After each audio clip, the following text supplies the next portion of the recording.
Sebelum acara dimulai, marilah kita saksikan penampilan tradisional tari jalanan oleh anak-anak TK Pertiwi Jukuri.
Assalamualaikum warahmatullahi wabarakatuh.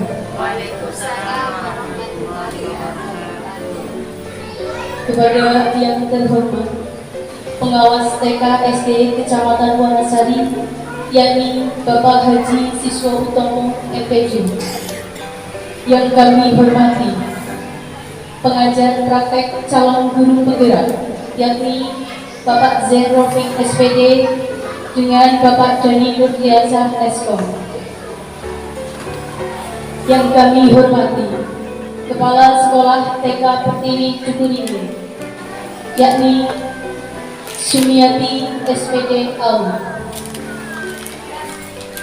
Yang kami hormati tim GTK Ibas Kabupaten Brebes.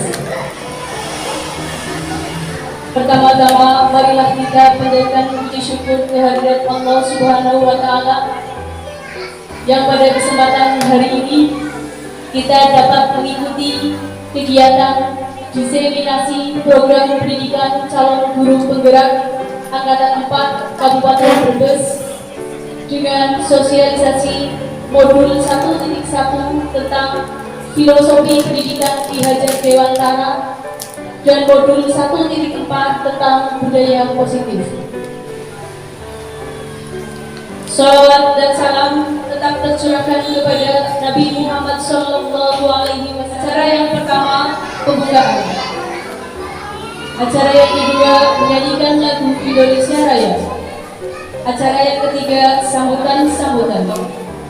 Acara yang keempat, sosialisasi calon guru penggerak. Acara yang kelima, penutup. Untuk mengawali acara pada siang hari ini, marilah kita buka dengan bacaan basmalah.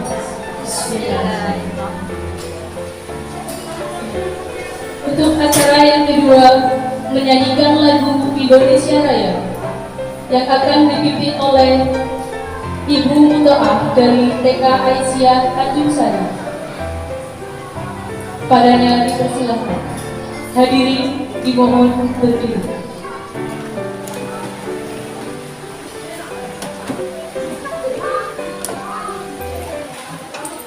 Dan lagu bangsa Indonesia Raya adalah hitungan kedua. Hiduplah Indonesia Raya,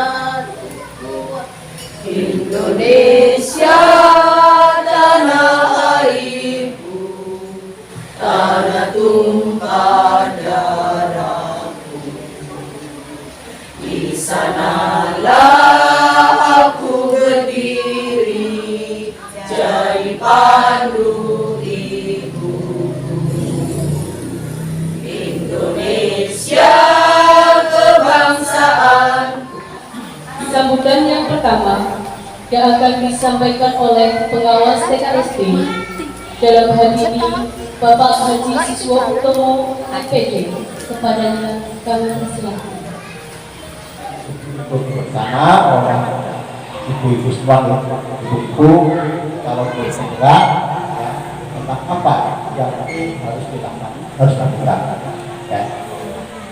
Sedikit kita sampaikan bahwa fokus dari program guru penggerak adalah untuk mewujudkan kepemimpinan pembelajaran apa yang ada pada filosofi Dewan Goro. Di antara yang terkenal banget apa itu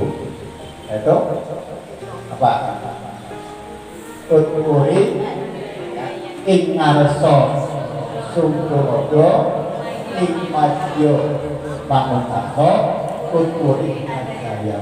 Kemudian mohon maaf yang ini. Assalamualaikum warahmatullahi wabarakatuh.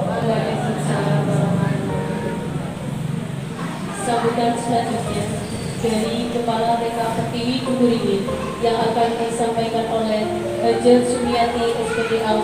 Kepadanya dipersilakan. Assalamualaikum warahmatullahi wabarakatuh. Yang berhormat Bapak Pengawas Sekolah dari Kecamatan Manasari, Bapak Haji Siswo Utomo MPD, yang terhormati di guru penggerak atau pengajar penggerak ya dari Losari, yaitu Bapak Bapak Dhani, dan yang terhormati bisa berkontribusi ke panjenengan semua memenuhi undangan kami, yaitu untuk mengikuti sosialisasi dari CGP kami. CGP kami ada 2 orang, yaitu dari atas nama Ibu Jaminati dan Ibu Rita Usaka, yang nanti akan menyampaikan sosialisasinya. Salawat dan salam kami curahkan kepada junjungan kita Nabi Muhammad Sallallahu Alaihi Wasallam, di mana nanti kita akan menanti syafaat kelak di hari kiamat. Nanti yang panjang lebar menyampaikan sosialisasi adalah Bu Uja dan juga Sudesia. Saya kira hanya itu saja. Terima kasih. Wassalamualaikum warahmatullahi wabarakatuh. Waalaikumsalam warahmatullahi wabarakatuh. Sambutan selanjutnya yakni dari pengajar praktek calon guru penggerak yang akan disampaikan oleh Bapak Zenrofik SPD. Kepadanya dipersilakan.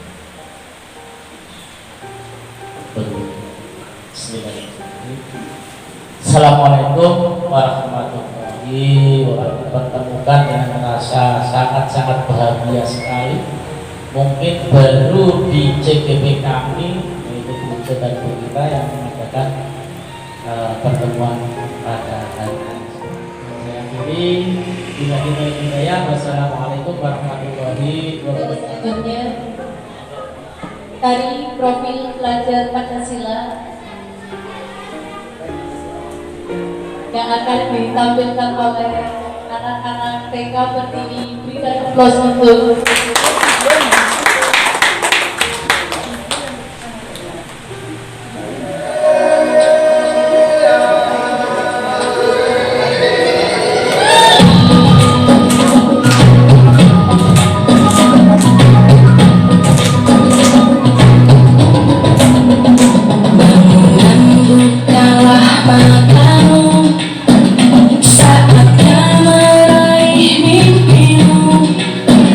Arahkan pandangan ke depan.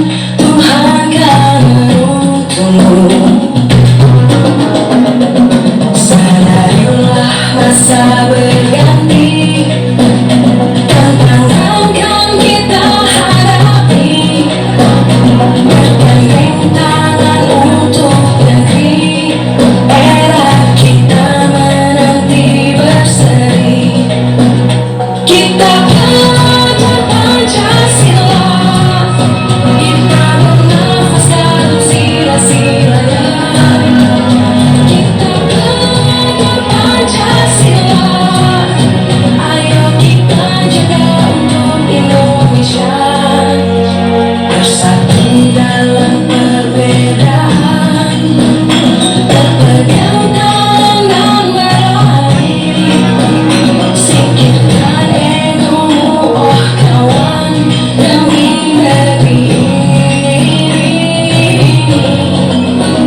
Jadilah generasi emas, cerdas berkarakter itu kita. Berjuang dan harus berani, kita terus torehkan prestasi.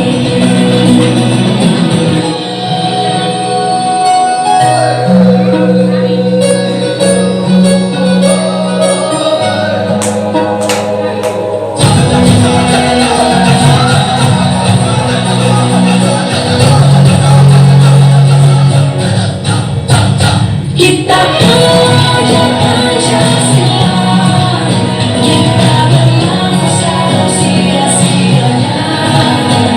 Kita belajar Pancasila, ayo kita jaga untuk Indonesia. Kita belajar Pancasila, kita bernafaskan sila-silanya.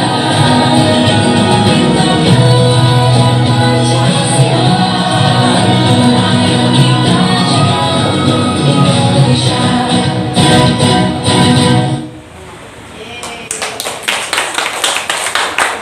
Assalamualaikum warahmatullahi wabarakatuh. Saya untuk mensosialisasikan modul 1.1 Filosofi Pemikiran Ki Hajar Dewantara dan modul 1.4 Budaya. Selanjutnya disampaikan oleh Bunda Gita.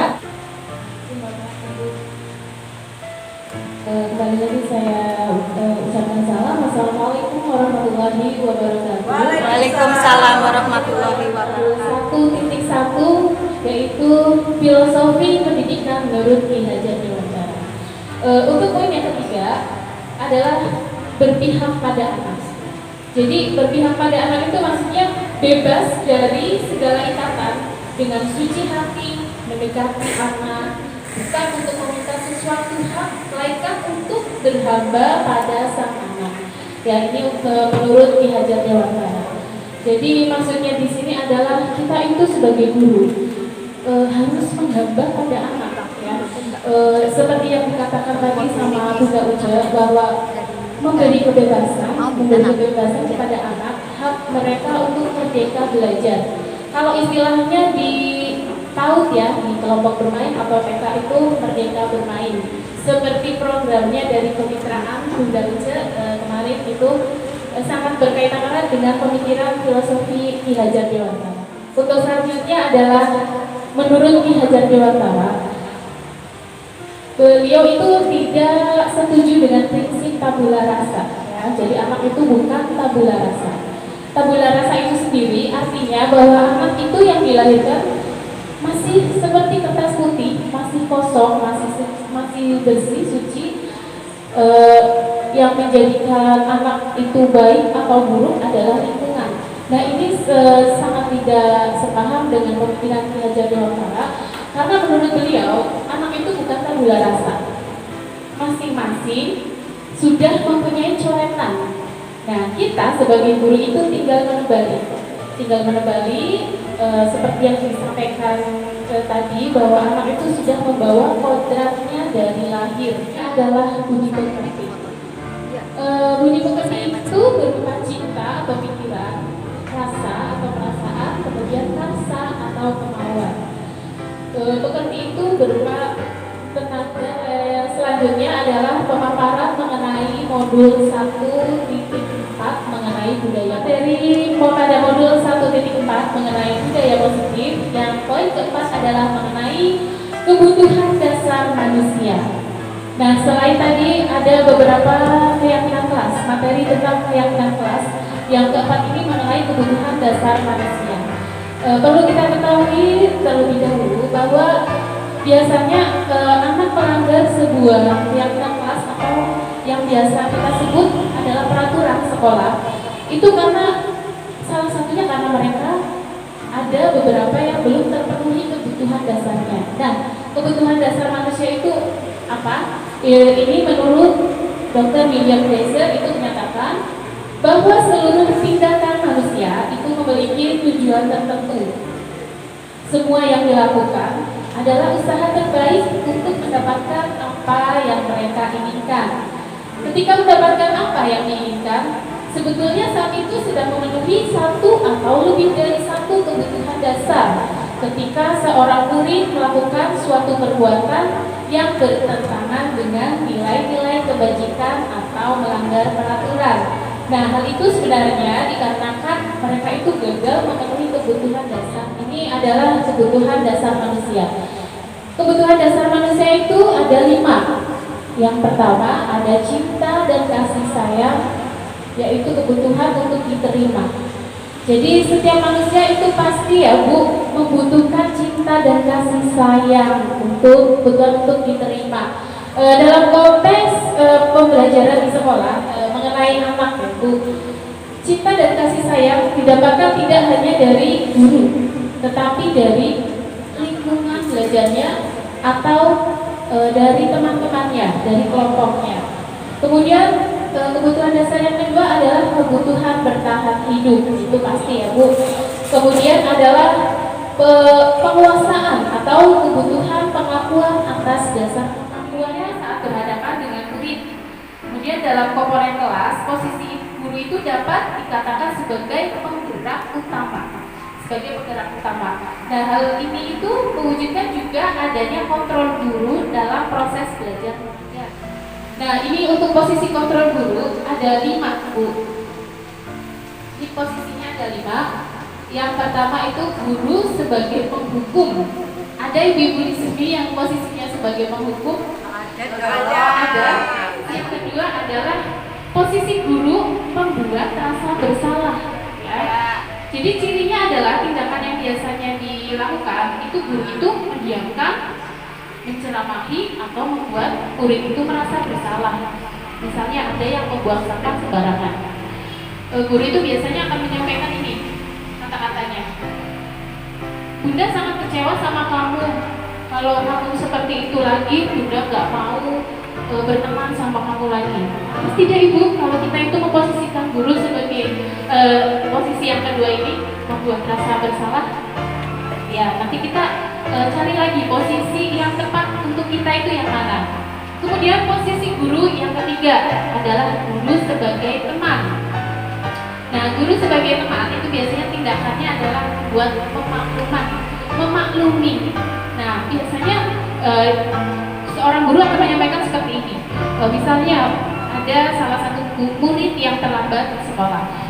Biasanya yang disampaikan, oh tidak apa-apa, bukan cuma kamu kok yang terlambat, tuh tadi ada yang terlambat. Nah, itu posisi guru sebagai teman. Kemudian untuk posisi guru yang keempat adalah pengontrol. Ya, itu untuk tindakannya biasanya itu memantau dan mencatat. Ya. Nah, untuk penyampaiannya biasanya kalau misalnya ada suatu kasus biasanya disampaikannya, kamu itu sudah tahu aturannya kan? Seperti itu. Kemudian yang kelima adalah posisi guru sebagai manajer, sehingga mereka itu bisa kembali pada kelompok mereka dengan karakter yang lebih kuat. Restitusi ini juga proses kolaboratif yang mengajarkan murid untuk mencari solusi masalah, membantu murid berpikir tentang orang seperti apa yang mereka inginkan, dan juga bagaimana mereka harus memperlakukan orang lain. Nah, jadi restitusi itu seperti cara kita guru itu menangani sebuah kasus. Seperti tadi saya sudah praktekkan pada saat di tugas modul 1.4 mengenai segitiga restitusi. kasus tadi adalah berebut mainan. Jadi di situ pada saat kita menyelesaikan masalah, itu kita tawarkan kepada anak. Kita di situ juga membuat kesepakatan-kesepakatan baru. Meskipun sebelumnya sudah ada keyakinan kelas. Tapi karena barangkali kasusnya itu berbeda dan belum ada keyakinan kelas yang tadi dibuat, maka di sini itu kita bisa membuat kesepakatan baru dengan murid yang melakukan kesalahan atau melanggar keyakinan kelas. Ini restitusi. Kemudian ciri-cirinya apa? Restitusi ini bukan untuk menebus kesalahan, namun untuk belajar dari kesalahan. Restitusi juga memperbaiki hubungan. Restitusi juga merupakan tawaran, bukan paksaan. Jadi seperti yang saya sampaikan tadi, kita tawarkan, kamu maunya apa nak? Kamu maunya apa? Kamu berebut mainan? Nah, saya maunya misalnya yang warna merah. Oke, nanti kita kan bisa cari solusinya bagaimana, seperti itu. Kemudian restitusi itu menuntut untuk melihat ke dalam diri. Anak sejak dini juga perlu dilatih refleksi ya Bu ya, memperbaiki kesalahannya. Jadi jangan hanya dimaklumi seperti itu. Kemudian restitusi diri adalah cara yang paling baik dan fokus pada karakter bukan tindakan. Di situ berarti kita memperbaiki karakter anak. Kemudian untuk menguatkan, fokusnya itu pada solusi. Jadi kalau kita menangani anak kasusnya, itu kita yang paling penting adalah solusinya yang dicari. Kemudian untuk mengembalikan murid yang berbuat salah pada kelompoknya, misalnya tadi berebut mainan, akhirnya anak tersebut dijauhi oleh teman-temannya. Saya nggak mau lah temenan sama itu karena suka berebut mainan. Setelah kita adakan restitusi antara guru dengan murid yang bermasalah, maka kita bisa kembalikan lagi anak tersebut untuk dapat